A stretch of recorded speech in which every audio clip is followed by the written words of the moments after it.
The finale of Asterix and Obelix, the big fight, starts off like any classic Gaul versus Roman showdown, but this time the stakes are personal, and the Romans have a sneaky new strategy. So here is the setup. The Romans are still trying to conquer that one little Gaulish village that keeps giving them headaches. Their latest plan? Back a rival Gaul chief named Asterix, who challenges Chief Vital Statistics to a traditional duel, aka the big fight. Winner gets control of both villages. Classic divide and conquer stuff, Roman style. But the twist is, this isn't just about brute force, it's politics, pride, and a bit of dirty play. The actual fight doesn't go great for the home team. Obelix loses the brawl, and it looks like Ceramics is the new boss. Julius Caesar even makes a big deal out of it, acting like Rome just scored the final victory in Gaul. Asterix crushes the celebration with a technicality that flips everything. Since he was banished before the duel, Ceramics didn't really win control of the village. Asterix declares himself the last free Gaul standing, and the crowd goes wild. Caesar, not one to lose face, orders the fire squad to torch the village. It's total chaos. Asterix escapes just in time and things get real. The Gauls realize that for once they're gonna have to fight without their magic potion. No shortcuts. It's all about unity now, and that's honestly the heart of the whole finale. The idea that their real strength isn't a superpower, it's their bond. In a world obsessed with shortcuts to power, this is a reminder that community wins in the long game.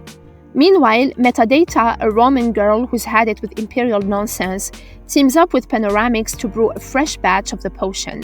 Then comes the insane twist. The Romans finally get their hands on a batch of the potion, but it's the wrong one. Instead of getting super strength, they start floating and glowing like neon balloons. It's a trippy moment that turns the battlefield into a psychedelic mess. Even Caesar looks like he wants to hit the reset button on the whole plan. The Romans try to steal the Gauls' magic and turn it into a weapon, but the brew they take turned them into a joke. It's a metaphor for how imperial power, when used without understanding or honor, backfires spectacularly. The army becomes useless, ridiculous, and visually disconnected from the grounded strength of the Gauls. Power without purpose just floats away. The final emotional punch lands when Metadata stands up to Caesar.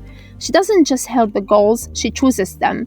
She points out that the Gauls might be rough around the edges, but they never try to force their way of life on anyone. That hits Caesar hard. He doesn't exactly give up, but he does spare the village and walks away with a little respect for his scrappy enemies. Metadata's arc might be the most subversive piece of the ending. A Roman herself, she chooses the messy, defiant freedom of the Gauls over the cold, clean order of empire. When she tells Caesar that the Gauls didn't force their culture on her, that she chose it, it's a quiet but powerful critique of imperialism. Her defection underscores that the Gauls' real power isn't in menhirs or potions, it's that they let people be, and that's why people rally to them. Everything wraps up with Obelix giving this heartfelt little speech where he dedicates a menhir to Asterix, dogmatics, and the whole village. It's this simple but powerful moment that shows how much they've all grown, and of course, like any proper Asterix story, it all ends with a big feast under the stars. It's a symbol of resilience. After loss, betrayal, and battle, the villagers come together to eat, laugh, and celebrate. Even in the face of empire, absurdity, and near defeat, they persist with their culture intact. The feast isn't just tradition, it's defiance.